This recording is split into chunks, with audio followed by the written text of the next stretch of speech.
నంద్యాల ఉప ఎన్నికల ప్రచారంలో భాగంగా వైఎస్ఆర్ కాంగ్రెస్ పార్టీ తరపున ఆ పార్టీ ఎమ్మెల్యే నెల్లూరు జిల్లా అధ్యక్షులు కాకాని గోవర్ధన్ రెడ్డి గారు పాల్గొంటున్నారు. ప్రస్తుత రాజకీయ పరిణామాలపై ఆయన మనతో మాట్లాడడానికి సిద్ధంగా ఉన్నారు. వారితో మాట్లాడదాం. హలో అండి, కాకాని గోవర్ధన్ రెడ్డి గారు, నమస్తే అండి. ప్రస్తుతం రాష్ట్రంలో ఎలాంటి రాజకీయ పరిణామాలు ఉన్నాయి, అదేవిధంగా ఈ 3.5 ఏళ్ల కాలంలో టీడీపీ పాలనపై మీరేమంటారు? అంటే చంద్రబాబు నాయుడు గారు ఈ రాష్ట్ర ముఖ్యమంత్రి కావడానికి రాష్ట్ర ప్రజలకు అనేక రకాలైనటువంటి హామీలు ఇచ్చి అధికారంలోకి రావడం జరిగింది. అధికారంలోకి వచ్చిన తర్వాత చంద్రబాబు నాయుడు గారు ఏ ఒక్క హామీని కూడా నెరవేర్చినటువంటి పరిస్థితులు లేవు. కాగా చంద్రబాబు నాయుడు గారు అభివృద్ధిలో ఈ రాష్ట్రాన్ని నెంబర్ 1లో ఉంచుతాను అని చెప్పి పదే పదే చెప్పినటువంటి చంద్రబాబు నాయుడు గారు ఈరోజు ఈ రాష్ట్రాన్ని అవినీతిలో నెంబర్ 1 చేయడానికి ఈరోజు సంకల్ప దీక్ష పట్టినట్టుగా మాకు అనిపిస్తుంది. ఎక్కడ పట్టినా సరే రైతుల పేరుతో, మహిళల పేరుతో అన్ని వర్గాల ప్రజల్ని మోసం చేసి అన్ని వర్గాల ప్రజలతో దోచుకోవడానికి సిద్ధపడ్డటువంటి వ్యక్తి బహుశా ఆంధ్ర రాష్ట్ర చరిత్రలో ముఖ్యమంత్రిగా పనిచేసినటువంటి వాళ్లలో చంద్రబాబు నాయుడిని ప్రధానంగా చెప్పుకోవాల్సినటువంటి పరిస్థితి. అభివృద్ధి శూన్యం, అవినీతి ఘనంలాగా తయారైన ఆంధ్ర రాష్ట్ర పరిస్థితి. ఆంధ్ర రాష్ట్రంలో ఈరోజు ఏ ఒక్క కార్యక్రమాన్ని కూడా చంద్రబాబు కానీ సరిగ్గా సమర్థవంతంగా నిర్వహించలేక రాజశేఖర రెడ్డి గారు ప్రవేశపెట్టినటువంటి అభివృద్ధి సంక్షేమ పథకాలకు పేర్లు మార్చి ఆ సంక్షేమ పథకాలను కూడా ప్రజలకు సరిగ్గా అందజేయలేనటువంటి దుస్థితిలో ఈరోజు చంద్రబాబు నాయుడు పరిపాలిస్తున్నాడు. చంద్రబాబు నాయుడు ముందు ఉన్నటువంటి లక్ష్యం ఆంధ్ర రాష్ట్ర ప్రజల అభివృద్ధి కాదు, సంక్షేమం కాదు.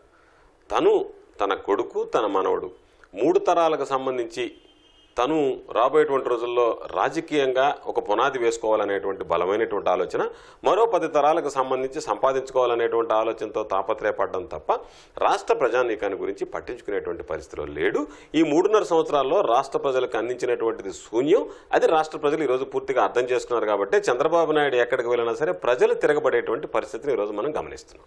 నంద్యాల ఉప ఎన్నికల్లో టీడీపీ బెదిరింపు రాజకీయాలకు పాల్పడుతుందని చెప్పేసి మీ పార్టీ నేతలు ఆరోపిస్తున్నారు. దీనిపైన మీరేం మాట్లాడతారు?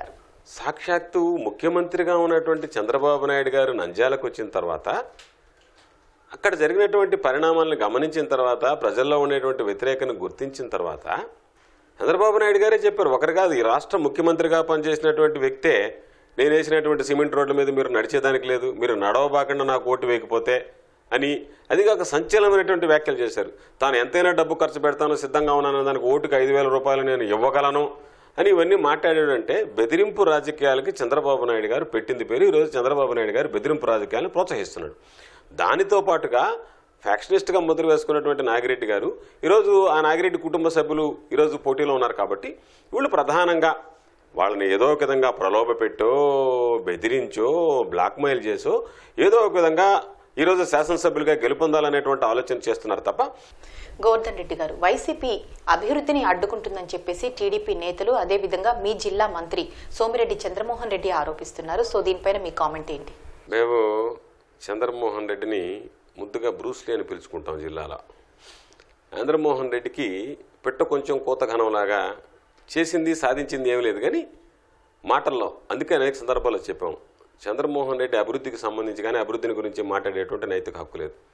2 సార్లు శాసనసభ్యుడు అనేటువంటి వ్యక్తి, ఆ వ్యక్తి కనుక అభివృద్ధి చేసి ఉంటే, అభివృద్ధిని గురించి మాట్లాడి ఉంటే, ప్రజల అభివృద్ధి సంక్షేమాన్ని పట్టించుకొని ఉంటే నెల్లూరు జిల్లాలో 4 సార్లు ఓటమి పాలయ్యాడు. మొన్న జరిగినటువంటి ఎన్నికల్లో నాతో పాటు పోటీ చేసి నా మీద పోటీ చేసినటువంటి వ్యక్తి, ఓటమి పాలైనటువంటి వ్యక్తి. అటువంటి వ్యక్తి ప్రజల చేత తిరస్కరించబడినటువంటి వ్యక్తి, నెల్లూరు నుంచి తరిమి కొట్టబడినటువంటి వ్యక్తి నంద్యాలకు వచ్చి ఈరోజు నంద్యాలలో అభివృద్ధిని గురించో లేకపోతే వైఎస్ఆర్సీపీ నువ్వు కనుక అభివృద్ధి చేసి ఉంటే, అభివృద్ధి కారకుడు నువ్వైతే, అభివృద్ధి ప్రదాత నువ్వైతే ఎందుకు నేను నెల్లూరు జిల్లా ప్రజలు 4 సార్లు ఓడించారు చంద్రమోహన్ రెడ్డి? అది తెలుసుకోవాలి చంద్రమోహన్ రెడ్డి.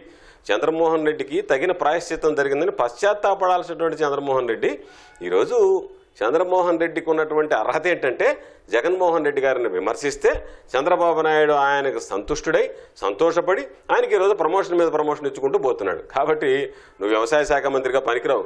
గతంలో నకిలీ ఎరువుల కుంభకోణంలో ఉండవు, ఈరోజు నెల్లూరు జిల్లాకు సంబంధించి పసుపు కుంభకోణం 2,000 కొని మట్టి కలిపి రకరకాలుగా చేసి 3,000 రూపాయలకి మించినటువంటి పసుపుని 6,500 రూపాయలు దండుకున్నావు. 2,000 రూపాయల నుంచి 3,000 రూపాయలు కొనుగోలు చేసి మార్కెట్ యార్డ్లో. అటువంటి అవినీతి పరుడు నువ్వు మాట్లాడేది ఏంది? నీకు కావాల్సినటువంటి పోర్ట్ఫోలియో ఏంటంటే ప్రతిపక్ష నాయకుడిని దూషించేటువంటి దానికి ఒక శాఖగానే ఏర్పాటు చేస్తే దానికి ఒక్కదానికి నువ్వు సమర్థవంతంగా పనిచేయగలవు తప్ప మరొక దానికి పనిచేసేటువంటి పరిస్థితుల్లో లేడు చంద్రమోహన్ రెడ్డి. కాబట్టి ఇటువంటి వ్యక్తులు నెల్లూరులో పొరుగు భాగం కొట్టుకొని నెల్లూరులో తరిగి కొట్టేటువంటి వ్యక్తులందరూ నంజాలకు వచ్చి రెట్టలు మడిచి మేమేదో అభివృద్ధి చేశామని చెప్పి అనుకుంటే వీళ్ళేదో మంత్రులు అని చెప్పి ఇక్కడ ఉన్నటువంటి ప్రజలు భ్రమపడితే తప్పనిసరిగా మోసపోవడం అవుతుంది తప్ప మరొకటి కాదు. చంద్రమోహన్ రెడ్డిని మీరందరూ గుర్తుంచుకోవాల్సింది, ఎవరైతే ఇక్కడికి వచ్చి మాట్లాడుతున్నాడో ఆ వ్యక్తి నెల్లూరు జిల్లా చరిత్రలో ఎవరూ 4 సార్లు వరుస ఓటమి పాలకాలే. వరుస ఓటమి పాలైనటువంటి ఘనత చంద్రమోహన్ రెడ్డిది. ఈయన నంద్యాలకు వచ్చి ఈరోజు తెలుగుదేశం పార్టీకి ప్రచారం చేస్తున్నాడు. తెలుగుదేశం స్థాయి ఎంత దిగజారిపోయిందనడానికి చంద్రమోహన్ రెడ్డి లాంటి వ్యక్తిని రంగంలోకి దించడమే ప్రధానమైనటువంటి కారణం. మంత్రి అఖిల ప్రియ వ్యక్తిగత ఆరోపణలకు పాల్పడుతున్నారని చెప్పేసి వైసీపీ నేతలు ఆరోపిస్తున్నారు. దీనిపైన మీరేమంటారు? అఖిల ప్రియ వయసులో చాలా చిన్నమ్మాయి. నాగిరెడ్డి గారితో పాటు నడిచి పొరపాటు చేసిందని అనుకుంటే ఈరోజు ఆమె మాట్లాడేటువంటి విధానం, మాట్లాడేటువంటి మాటలు తన వ్యక్తిత్వాన్ని మరింత దిగజార్చేటువంటి పరిస్థితులు మేము గమనిస్తున్నాం. ఎందుకంటే ఈరోజు ఎవరన్నా అభ్యర్థి వచ్చి ఓట్లు అడిగితే మీరు నిలదీయండి, ఎదిరించండి, బెదిరించండి అని చెప్పి ఒక మహిళగా ఈరోజు మాట్లాడడం అనేటువంటిది అఖిల ప్రియకి తగదు. నాకు చెల్లెలు లాంటిది. అయినా సరే రాజకీయాల్లో మేము ఏం కోరుకుంటామంటే ఎవరైనా సరే ఎదగాలని కోరుకుంటాం తప్ప ఈరోజు దిగజారుడు రాజకీయాలకు కనుక ఈ వయసులో పూనుకుంటే బహుశా ఇంక ఎదుగుదల ఉండదు. ఇంకా రాజకీయాల నుంచి కూడా ఉండేటువంటి శాశ్వతంగా విరమించాల్సినటువంటి పరిస్థితులు గమనిస్తున్నాం. అందుకని మేము చెప్పేది ఏంటంటే ఈరోజు ఏదో ఒక విధంగా మాట్లాడడం, బెదిరించడం, ఈరోజు జగన్మోహన్ రెడ్డి గారు ఏ విధంగా చూశారనేటువంటి దానికి మేమందరం ప్రత్యక్ష నిదర్శనం. ప్రతి విషయంలో కూడా ఆ అమ్మాయికి పెద్దపీట వేశాడు, ఆ అమ్మాయిని ప్రోత్సహించాడు, ఆ అమ్మాయిని అసెంబ్లీలో మాట్లాడమన్నాడు. అటువంటివి ఇవన్నీ కూడా మనం మరచిపోలేనటువంటి నిజాలు. ఒకసారి తలుచుకుంటే బహుశా నేను అనుకుంటా అఖిల ప్రియ కూర్చొని తలుచుకుంటే తల్లిదండ్రుల తర్వాత తనకు గుర్తు రావాల్సినటువంటి వ్యక్తి, గుర్తు వచ్చేటువంటి వ్యక్తి జగన్మోహన్ రెడ్డి గారు. అంతగా ప్రోత్సహించినటువంటి వ్యక్తి. అటువంటి వ్యక్తి మీద ఈరోజు మాట్లాడడం అనేటువంటిది తగదు, సరికాదు. రాజకీయాలు ఉంటాయి, రాజకీయాలు ఈరోజు ఒక పార్టీలో ఉండొచ్చు, ఒక పార్టీలో మారచ్చు. కానీ రాజకీయాలలో నైతిక విలువలు లేదా మన మనస్సాక్షికి అర్థమైన తర్వాత అయ్యో జగనన్న నన్ను ఈ విధంగా చూశాడనేటువంటిది ఆ అమ్మాయిని వెంటాడుతుంది. కానీ ఈరోజు ఉన్నటువంటి చంద్రబాబు నాయుడు ప్రోత్సాహం అనుకోండి, కుటుంబ పరిస్థితులు అనుకోండి, ఏదో ఒక విధంగా ఎవరో రాసిచ్చినటువంటి స్క్రిప్ట్ చదవడం అనుకోండి, లేదా మాట్లాడడం అనుకోండి, ఎవరు ఎన్ని చెప్పినా సరే ఈరోజు ఆ విధంగా మాట్లాడడం మాత్రం సరైనటువంటి పద్ధతి కాదు. కాబట్టి ఆ విధంగా ఎవరో బెదిరిస్తున్నారు, మీరు వాళ్ళని బెదిరింపు రాజకీయాలకు పాల్పడుతున్నారు అనేటువంటిది పక్కన పెట్టి ఈరోజు మహిళగా, ఓ మంత్రిగా ఈరోజు బెదిరింపు రాజకీయాలకు పాల్పడడం, బెదిరింపు రాజకీయాలుగా మాట్లాడడం, వస్తే చొక్కా పట్టుకొని నిలదీయండి అనేటువంటి విధానం, ఆ పద్ధతి కూడా సరైనటువంటి పద్ధతి. కాబట్టి అది మార్చుకుంటే బాగుంటుంది అనేటువంటిది నా సూచన. నంద్యాలలో మీరు ప్రచారం చేస్తున్నప్పుడు ఎలాంటి స్పందన వ్యక్తమవుతుంది? అదేవిధంగా వైసీపీ విజయ అవకాశాలు ఏ విధంగా ఉన్నాయని చెప్పేసి మీరు అనుకుంటున్నారు? అంటే ఈరోజు చాలామంది రాజకీయాల్లోకి వచ్చారు. రామారావు గారు రాజకీయాల్లోకి వచ్చారు, రాజశేఖర రెడ్డి గారు రాజకీయాల్లో ఉన్నారు, ఆ తర్వాత చిరంజీవి రాజకీయాల్లోకి వచ్చాడు, ఈరోజు పవన్ కళ్యాణ్ రాజకీయాల్లోకి వచ్చాడు. అయితే ఈరోజు ఒక ప్రవేశంతోనే ఒక ఇమేజ్ తెచ్చుకున్నటువంటి వ్యక్తి జగన్మోహన్ రెడ్డి గారు. ఈరోజు ఎక్కడికన్నా వెళ్తే మాకే ఆశ్చర్యంగా ఉంది. ఇంతవరకు అధికారం చేపట్టలేదు, ప్రజలకు సంబంధించినటువంటి అభివృద్ధి సంక్షేమ కార్యక్రమాల్లో భాగం కాలేదు. అయినా సరే ప్రజలకు ఉండేటువంటి నమ్మకం, విశ్వాసం, ఫ్యాన్ ఫాలోయింగ్ అని చెప్పాలి. ఎందుకంటే ఎక్కడికన్నా వెళ్తే మేము పాంప్లెట్ ఇవ్వగానే ప్రజలు చెప్పేటువంటి మాట జగన్కి మేము ఓటేస్తామయ్యా అనేటువంటిది. అంటే ప్రజల హృదయాలలో ఎంత లోతుకి వెళ్ళిపోయాడు, ఏ విధంగా చొచ్చుకుపోయాడు, వాళ్ళ హృదయాలు రాజశేఖర రెడ్డి గారు చేపట్టినటువంటి అభివృద్ధి సంక్షేమ పథకాలు ఒక పక్క, రాజశేఖర రెడ్డి గారిని గుర్తుంచుకుంటూ జగన్మోహన్ రెడ్డి గారికి తోడుగా ఉండాలనేటువంటి ఆలోచనతో ఈరోజు రాష్ట్ర ప్రజానీకం మొత్తం ఉండేటువంటి పరిస్థితుల్లో నంద్యాల ప్రజానీకం కూడా మేము అందుకు మినహాయింపు కాదు, మేము కూడా జగనన్న వెంట నడుస్తాం, జగన్మోహన్ రెడ్డి గారి నాయకత్వాన్ని కోరుకుంటాం అన్నట్టుగా పోయేటువంటిది కానీ, ఇచ్చేటువంటి సంకేతాలు కానీ, ఇళ్లకు వెళ్ళినప్పుడు వాళ్ళు మమ్మల్ని ఆదరించి ఆప్యాయంగా పలకరించేటువంటి పద్ధతి కానీ, జగన్మోహన్ రెడ్డి గారు ఇంతమంది హృదయాల్లో ఇంత చిన్న వయసులో గూడు కట్టుకున్నాడు అనేటువంటిది మేము కూడా గర్వపడుతున్నాం ఆ పార్టీలో పనిచేసేటువంటి దానికి. అదేవిధంగా రాబోయేటువంటి రోజుల్లో తప్పనిసరిగా జగన్మోహన్ రెడ్డి గారిని రేపు ఎన్నికల్లో నంద్యాల ప్రజలు ఆదరిస్తారు, రాబోయేటువంటి రోజుల్లో రాష్ట్ర ప్రజానీకం ఆదరిస్తుంది, హక్కును చేర్చుకుంటుంది. తప్పనిసరిగా విజయావకాశాలు నంద్యాలలో ఈరోజు డంకా మ్రోగించి మరీ వైఎస్ఆర్ కాంగ్రెస్ పార్టీ గెలవబోతుంది. రాబోయేటువంటి ఎన్నికల్లో విజయానికి ఇది సంకేతం కాబోతుంది. పోలీసులను చెప్పు చేతల్లో పెట్టుకుని బెదిరింపులకు పాల్పడుతున్నారని చెప్పేసి వైసీపీ నేతలు విమర్శిస్తున్నారు. అదేవిధంగా దాడులు, సోదాలు కూడా చేస్తున్నారు అని చెప్పేసి మనకు తెలుస్తోంది. సో దీనిపైన మీరేమంటారు? వాస్తవమైనటువంటి విషయం, ఆరోపణలు కాదు, వాస్తవం, యథార్థమైనటువంటి విషయం. ఈరోజు చంద్రబాబు నాయుడు ఎన్నికలకు ముందుగానే సాధారణ బదిలీలు చేసి ఒక టీంని ఏర్పాటు చేసుకున్నాడు ఇక్కడికి సంబంధించి. ఆ టీం కన్సర్న్లో నడుస్తుంది. అంటే ఈరోజు చంద్రబాబు నాయుడు తెలుగుదేశం పార్టీ ఎన్నికలు చేస్తున్నట్టుగా అనిపించడం లేదు, ప్రభుత్వమే ఈ ఎన్నికలు నడిపిస్తున్నట్టుగా అనిపిస్తుంది. ప్రభుత్వం మొత్తం నంద్యాలలో ఉంది. ప్రభుత్వం ఎక్కడో ఈరోజు అమరావతిలోనే ఎక్కడో పనిచేయటంలే, ప్రభుత్వం మొత్తం నంద్యాలలో పనిచేస్తుంది, నంద్యాలలో ప్రలోభాలు పెడుతుంది. చంద్రబాబు నాయుడు ఈరోజు ఇక్కడ ప్రకటించినటువంటి పథకాలన్నీ కూడా హెరిటేజ్లో తీసుకొచ్చి హెరిటేజ్లో వచ్చినటువంటి లాభాలతో ఇచ్చేటువంటి పథకాలు కాదు, ప్రభుత్వ పథకాలుగా ఈరోజు ఇక్కడికి వచ్చి ఇబ్బడముబ్బడిగా ఏదో నేను చేస్తానని చెప్పేటువంటి ఒక భ్రమ కల్పించి ఈరోజు పనిచేస్తున్నాడు. కాబట్టి తెప్పు చేతల్లో అధికారులందరినీ పోలీసులందరినీ పెట్టుకోవడంలో చంద్రబాబు నాయుడు ఘనాపాటి. కాబట్టి చంద్రబాబు నాయుడు గారికి ఇది జీవనమరణ సమస్యలాగా తయారైంది. కాబట్టి ఈరోజు ఒక్క మాట చెప్పాలంటే, నేను అన్ని సీట్లు గెలుస్తాను ఇన్ని సీట్లు గెలుస్తానని ఆయన కుమారుడు చెప్తున్నాడు, 140 సీట్లు గెలుస్తానని లోకేష్ బాబు. ఈరోజు ఒక్క సీటు గెలవడానికి ముచ్చెమటలు పడుతున్నాయి అబ్బా కొడుకులకి ఇద్దరికి, మొత్తం మంత్రులకి, ప్రభుత్వానికి, తెలుగుదేశం పార్టీ శ్రేణులకి, తెలుగుదేశం పార్టీ నాయకులకి. అటువంటిది ఒక్క ఉప ఎన్నిక కోసం మీకు ముచ్చెమటలు పడుతుంటే అధికారం చేతిలో పట్టుకొని అధికారులు కూడా మరో 1.5 సంవత్సరం అధికారం ఉంది కాబట్టి మనల్ని ఇబ్బంది పెడతారేమోనని చెప్పి మీరు చెప్పిన దానికల్లా జీ హుజూర్ అంచు నడుస్తున్నా కూడా ఈరోజు మీరు ఆ పరిస్థితుల్లో ఉంటే రేపు సాధారణ ఎన్నికల్లో 175 సీట్లలో మీరు పోటీ చేసిన తర్వాత మీ విజయావకాశాలు, మీ మానసిక పరిస్థితి ఏ విధంగా ఉంటుందనేటువంటిది ఈరోజు ప్రతి ఒక్కరు గమనించగలరు. కాబట్టి దీని గురించి మాట్లాడే ముందు మీరు ఆలోచన చేసుకోవాల్సింది, ఎన్ని పొరపాట్లు చేశారు, తప్పు చేసావు బాబు అని ప్రజలు ఈరోజు అంటున్నారు అంటే దానికి ప్రధానమైనటువంటి కారణం చంద్రబాబు నాయుడు చేసినటువంటి నేరాలు, ఘోరాలే. కాబట్టి రాబోయేటువంటి రోజుల్లో తప్పనిసరిగా ఇది ప్రజల మీద ప్రభావం చూపించబోతుంది. తప్పనిసరిగా ఈ ప్రభావం ఏ విధంగా ఉంటుందనేటువంటిది రాష్ట్రం యావత్తు కూడా చూడబోతుంది. గోవర్ధన్ రెడ్డి గారు, రహదారుల విస్తరణ బాబాయి కళ అని చెప్పేసి నిన్న నామినేషన్ సందర్భంగా భూమాన్ బ్రహ్మానందరెడ్డి గారు చెప్పడం జరుగుతుంది. సో ఈ 3.5 ఏళ్ల కాలంలో చెయ్యని అభివృద్ధి ఈ ఉప ఎన్నికలు రాగానే గుర్తుకొచ్చినాయని చెప్పేసి మనం అనుకోవచ్చా?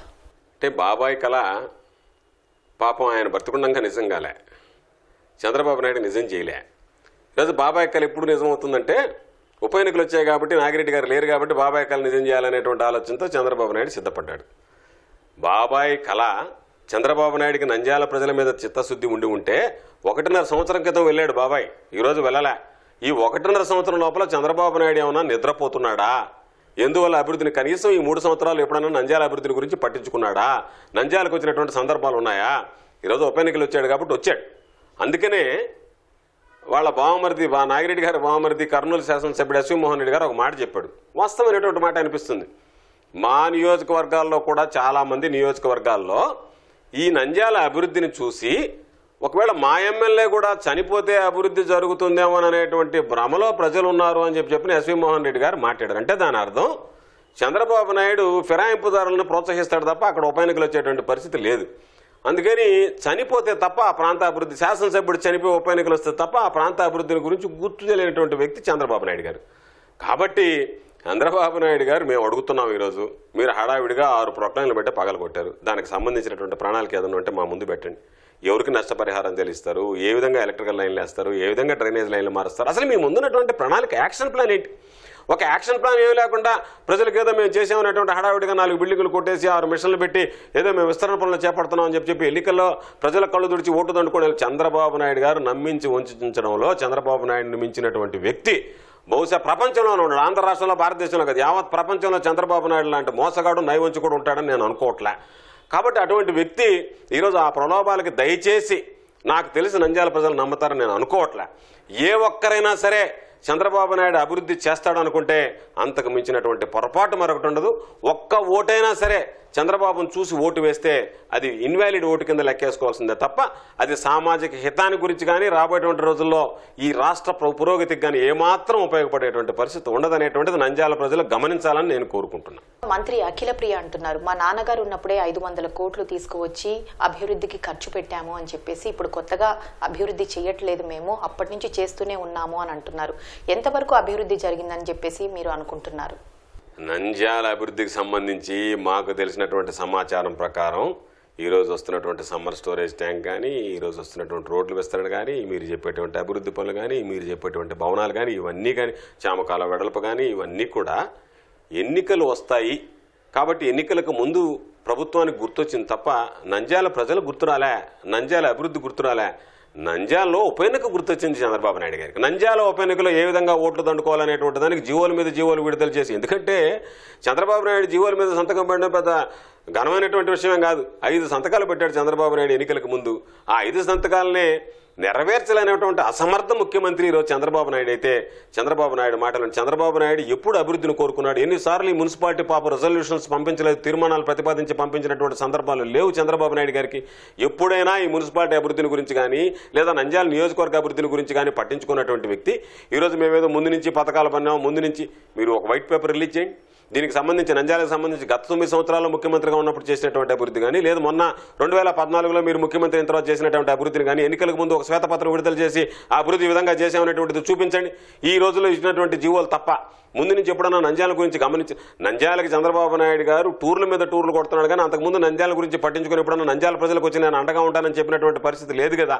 కాబట్టి ఇవన్నీ కూడా కట్టిపెట్టి వాస్తవాలు ప్రజలకు తెలుసు. వాస్తవాలు ప్రజలకు తెలిసినప్పుడు మనం మభ్యపెట్టడం సరైనటువంటి పద్ధతి కాదు, సరైనటువంటి విధానం కాదు. కాబట్టి నేను చెప్పేది, ఎన్నికల కోసం మీరు జీవోలు విడుదల చేస్తున్నారు, కొంతమందిని నమ్మించాలని చూస్తున్నారు. అయ్యో అభివృద్ధి ఆగిపోతున్నామో తెలుగుదేశం పార్టీకి సంబంధించి. నేను ఈ సందర్భంగా ప్రతి ఒక్కరిని చేతులు నమస్కరించి వేడుకునేది, చంద్రబాబు నాయుడు అభివృద్ధి చేయడు, చంద్రబాబు నాయుడికి అభివృద్ధి చేత కాదు. చంద్రబాబు నాయుడికి చేత ఏదల్లా అభివృద్ధి పేరుతో నంద్యాల ప్రజల్ని ఏ విధంగా నమ్మించి వంచాలనేటువంటి ఏకైక లక్ష్యంతో పనిచేస్తున్నాడు తప్ప ఈ ప్రాంతానికి సంబంధించి అభివృద్ధి అందించాలనేటువంటి ఆలోచన లక్ష్యంతో చంద్రబాబు నాయుడు పని చేయలేదు. ఇది ప్రతి ఒక్కరూ గమనించాల్సిందిగా నేను కోరుకుంటున్నాను. ఉప ఎన్నికల ప్రచారంలో భాగంగా చంద్రబాబు నంద్యాలకు వచ్చినప్పుడు ప్రజలను బెదిరించే ధోరణితో మాట్లాడారు అని చెప్పేసి అనే విమర్శలు వినిపిస్తున్నాయి. సో దీనిపైన మీరే? వాస్తవం, విమర్శలు కాదు. చంద్రబాబు నాయుడు గారు వచ్చింది మామూలుగా టీవీలో ప్రత్యక్షంగా చూసాం. చంద్రబాబు నాయుడు గారు ఏమన్నాడు? నాకు ఓటు వేయకపోతే నేను వేసిన రోడ్ల మీద తిరగాడు. ఏదన్నా చంద్రబాబు నాయుడు తండ్రి ఖర్జూర్ నాయుడు ఆస్తి ఏదన్నా అమ్మి తీసుకొచ్చి వేశాడా? లేదనుకుంటే హెరిటేజ్లో వచ్చినటువంటి లాభాలు పంచాడా? లేదా ఎన్టీఆర్ ట్రస్ట్ భవన్ నుంచి ఏదన్నా నిధులు విడుదల చేశాడా? ప్రభుత్వం విడుదల చేసినటువంటి నిధులు, ప్రభుత్వం విడుదల చేసిన నిధులు చంద్రబాబు కాదు. చంద్రబాబు ఏమనుకుంటున్నాడంటే ప్రజలు కట్టినటువంటి పనులంతా నావే అనుకుంటున్నాడు, అందుకే దోచుకుంటున్నాడు. పాపం ఆయోచితంగా ఆ మాట వచ్చేసింది చంద్రబాబు నాయుడికి. ప్రజలు కట్టినటువంటి పనులు, ఖజానాకి డమైంది అంతా కూడా నాదే కదా, నేనే కదా దోచుకోవాలని ఆలోచన చేస్తున్నాను, కాబట్టి ఇది నేనేసిన రోడ్డే కదా అనేటువంటిది ఆయోచితంగా నోటు వెంట వచ్చేసింది పాపం. కాబట్టి చంద్రబాబు నాయుడు గారు ప్రజలు కట్టినటువంటి పనులను మీ ఇష్ట ప్రకారం దోచుకుంటున్నారు. కానీ ప్రజల్లోకి వచ్చినప్పుడు వేసినటువంటి రోడ్లు నేనేసానని చెప్పడం అనేటువంటిది టంగ్ స్లిప్, అది పొరపాటు జరిగింది. కాబట్టి నువ్వు బెదిరించో, బ్లాక్మెయిల్ చేసో, మరొక రకంగానో ఈ ఎన్నికలు చేయాలని అనుకోవడం నీ కుసంస్కారానికి నిదర్శనం. కాబట్టి చంద్రబాబు నాయుడు ఈ ఎన్నికల్లో భంగపాట తప్పదు. నంద్యాల ప్రజలు బుద్ధి చెప్పి తీరుతారనేటువంటిది చంద్రబాబు నాయుడు కూడా తెలుసు. కాబట్టే ఈ ఎన్నికని ఒక శాసనసభ నియోజకవర్గ ఎన్నికకు సొంతకు ఒక మంత్రి పెట్టి అత్యంత ప్రతిష్టాత్మకంగా 100 కోట్ల రూపాయలు ఈరోజు ఖర్చు చేసి చేయాల్సినటువంటి పరిస్థితి వచ్చిందంటే చంద్రబాబు నాయుడు నైతికంగా ఈరోజు ఓడిపోయాడు. ఎన్నికలకు ముందే మేము చెప్తున్నాం, చంద్రబాబు నాయుడు ప్రచార తీరు, చంద్రబాబు నాయుడు ఎన్నికల్లో అనుసరిస్తున్నటువంటి వైఖరి సరళి చూస్తే చంద్రబాబు నాయుడు ఓటమి పాలైపోయినట్టు లెక్క. దాని గురించి చంద్రబాబు నాయుడు ఏం మాట్లాడబడలే. కాకపోతే సాంకేతికంగా రేపు ఎన్నికలైన రోజు చంద్రబాబు నాయుడు ఓడిపోవడం జరుగుతుంది. కాబట్టి ఇప్పటికే చంద్రబాబు నాయుడు ఓటమి పాలైనట్టు లెక్క. గోవర్ధన్ రెడ్డి గారు, ప్లీనరీలో నవరత్నాలు అనే కాన్సెప్ట్ తీసుకువచ్చారు వైఎస్ జగన్. ఈ ప్రభావం ప్రజలపై ఎంతవరకు ఉందని చెప్పేసి మీరు భావిస్తున్నారు? చాలా ఎక్కువగా ఉంది. ఎందుకంటే చంద్రబాబు నాయుడు గారు రైతుల్ని సంబంధించి వస్తున్నా మీకోసం అని చెప్పి ఒక పాదయాత్ర చేసి సాధారణంగా గమనించాల్సింది ఒక చిన్న తేడా ఉంది. రాజశేఖర రెడ్డి గారి పాదయాత్ర ప్రజల సమస్యలు తెలుసుకొని ప్రజలకు ఏం అవసరాలు ఉన్నాయో గుర్తించి గమనించి వాటిని భవిష్యత్తులో ఏ విధంగా పరిష్కరించాలనేటువంటి ఆలోచనతో రాజశేఖర రెడ్డి గారు మొట్టమొదటగా ఆంధ్ర రాష్ట్ర చరిత్రలో పాదయాత్ర చేపట్టడం జరిగింది. అధికారంలోకి వచ్చిన తర్వాత పాదయాత్రలో తాను గమనించినటువంటి అన్ని సమస్యల్ని పరిష్కారం చేయగలిగాడు సమర్థవంతంగా రాజశేఖర రెడ్డి గారు. చంద్రబాబు నాయుడు గారు వస్తున్నా మీకోసం అనేటువంటిది ఏంటంటే, చంద్రబాబు నాయుడు గారు ప్రజలకు ఏమేమి సమస్యలు ఉన్నాయో తెలుసుకుని వాటన్నిటికీ ప్రజలను గుర్తించి గమనించే సమస్యల్ని ఆ తర్వాత ఏ విధంగా ప్రజలను మోసం చేసి ఓట్లు దండుకోవచ్చు అనేటువంటి ఆలోచనతో తిరిగినటువంటి వ్యక్తి, పాదయాత్ర చేసినటువంటి వ్యక్తి చంద్రబాబు నాయుడు గారు. కాబట్టి చంద్రబాబు నాయుడు గారు ఆ పాదయాత్ర వల్ల ప్రజలను మోసం చేయడానికి ఉపయోగపడింది తప్ప ప్రజలకు అభివృద్ధి సంక్షేమం అందించడానికి ఉపయోగపడలేదు. అందుకనే ఈరోజు ఏదైతే ఏ వర్గాలైతే ఏమేమి కోరుకుంటున్నాయో 3.5 సంవత్సరాల్లో మాకు వచ్చినటువంటి సమస్యలు మా ముందున్నటువంటి అన్నిటిని కూడా వినతి పత్రాలు ఇచ్చినటువంటి దగ్గర కానీ, జగన్మోహన్ రెడ్డి గారు తిరిగినప్పుడు ప్రజల్లో వచ్చినటువంటి సమస్యలు కానీ, ప్రజల్లో ఉన్నటువంటి సమస్యలు కానీ వీటన్నిటిని గమనించిన తర్వాత ఈ నవరత్నాలకు సంబంధించి ప్రతి కుటుంబానికి, రైతులకు సంబంధించినటువంటి కానీ, ఇంట్లో ఉన్నటువంటి బిడ్డలకు చదువుకోవడానికి కానీ, లేదా ఫీజు రియంబర్స్మెంట్కి సంబంధించి కానీ, విద్య, వైద్యం, వ్యవసాయం, అదేవిధంగా ఉండడానికి ఇళ్ళు, ప్రతి రంగంలో కూడా ప్రధానమైనటువంటి రంగాలను ఎంచుకుని ఈ నవరత్నాలని ప్రజల్లోకి తీసుకురావడం జరిగింది, ప్లేనరీలో ప్రకటించడం జరిగింది.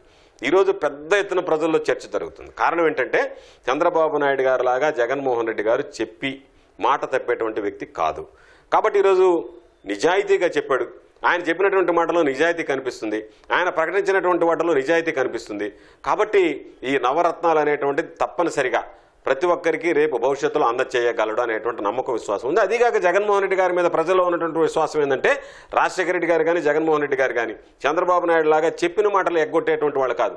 చెప్పనవి కూడా భవిష్యత్తులో ఈ నవరత్నాలతో పాటు ప్రజలకు మరేదన్నా సమస్యలు ఉత్పన్నమైనా, మరేదన్నా సమస్యలున్నా, మరేదన్నా అభివృద్ధి సంక్షేమాన్ని ప్రజలు కోరుకుంటున్నా అనుకున్న దానికన్నా ఎక్కువ చేయగలిగినటువంటి వ్యక్తి జగన్మోహన్ రెడ్డి గారు అని చెప్పని ఈరోజు ప్రజలు విశ్వసిస్తున్నారు. ఆ ప్రజలు విశ్వసింపే రాబోయేటువంటి రోజుల్లో ఈ నవరత్నాల కార్యక్రమం పెద్ద ఎత్తున దిగ్విజయంగా ముందుకు వెళ్ళబోతుందనేటువంటి దానికి ఒక నిదర్శనం. గోవర్ధన్ రెడ్డి గారు, చివరిగా ఒక్క మాట చెప్పండి. బహిరంగ సభ ఈరోజు ఎలా ఉండబోతుంది? వైఎస్ జగన్ స్పీచ్ ఏ విధంగా ఉండే అవకాశం ఉందంటారు? అంటే సాధారణంగా ప్రజల్లోకి ఎక్కడికి వెళ్ళినా ప్రజలు కోరుకుంటుండేది జగన్మోహన్ రెడ్డి గారికి ఈసారి ఓటు వేయాలనేటువంటి ఆలోచన. అంటే జగన్ గారిని చూసి ఓటు వేయాలనేటువంటిది ప్రధానంగా ఉంది. నియోజకవర్గానికి సంబంధించి శిల్పామోహన్ రెడ్డి గారు సౌమ్యుడు, సహృదయుడు. కాబట్టి ఫ్యాక్షన్ మెంటాలిటీ లేనటువంటి వ్యక్తి కావాలని చెప్పి ఈరోజు రాష్ట్రం యావత్తు కోరుకుంటుంది. అందులో నంద్యాల ప్రజలు కూడా అదేవిధంగా శిల్పామోహన్ రెడ్డి లాంటి వ్యక్తి ఉంటే, సౌమ్యుడు, అభివృద్ధికి సంబంధించినటువంటి వాళ్ళు, ఇంటికి వెళ్తే సమాధానం చెప్పేటువంటి వ్యక్తి, ఇటువంటి వ్యక్తి ఉండాలి, అందుబాటులో ఉండేటువంటి వ్యక్తి అని మేము తిరిగినటువంటి పర్యటనలో ప్రజలు చెప్పేటువంటి మాట. ఇది వాస్తవం కూడా. థ్యాంక్ యూ గోవర్ధన్ రెడ్డి గారు. నంద్యాల ఉప ఎన్నికలో వైసీపీ అభ్యర్థి శిల్పామోహన్ రెడ్డి గారు గెలవాలని చెప్పేసి మేము మనస్ఫూర్తిగా కోరుకుంటున్నాం. Once again thank you so much అండి. నమస్కారం. చూశారు కదా, నంద్యాల ఉప ఎన్నికలో విజయం తమదేనని చెప్పేసి నెల్లూరు జిల్లా అధ్యక్షులు కాకాని గోవర్ధన్ రెడ్డి గారు ధీమాని వ్యక్తం చేస్తున్నారు. ఇది స్పెషల్ ఇంటర్వ్యూ. Stay tune.